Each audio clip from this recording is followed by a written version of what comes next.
In this video, I'm going to show you how to repair or reconnect Rode Wireless Me microphone transmitter with receiver. So this one is welcome back to another video. If you need my channel, please consider subscribe and hit the bell icon for my latest update. If you did already, thank you so much.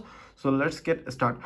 So today I'm going to show you two methods that you can connect a transmitter with receiver.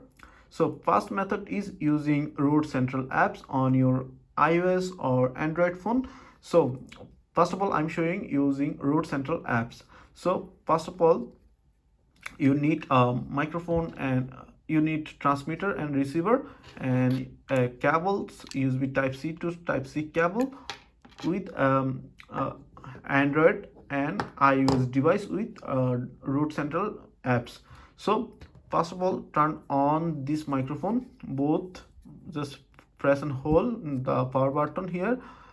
After that, it light are flashing. So as you can see, light are flashing, so that mean it disconnected. So as you can see, both are flashing. So now just on receiver, I'm connecting type C cable. You can use type C to lightning cables, so for iOS device. Then connect with the Android phone like that, and it's showing here.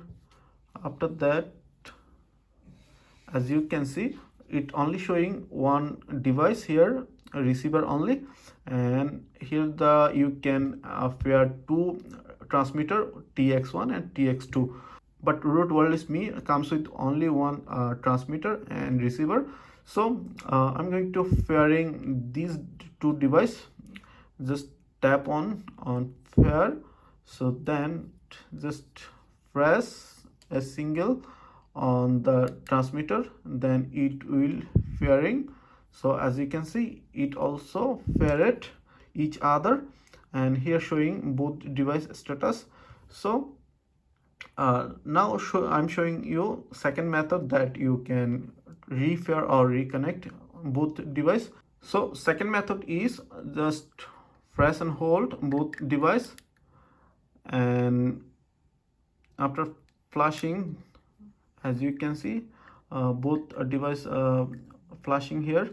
So just single tap and both device, and it will immediately connect each other. So now it's connected each other. So that way you can repair or reconnect Rode Wireless Me transmitter with receiver. So pretty much that's it. If you have any questions, please let me know in comments. If this video did helpful, please thumbs up and share my video. See you on the next.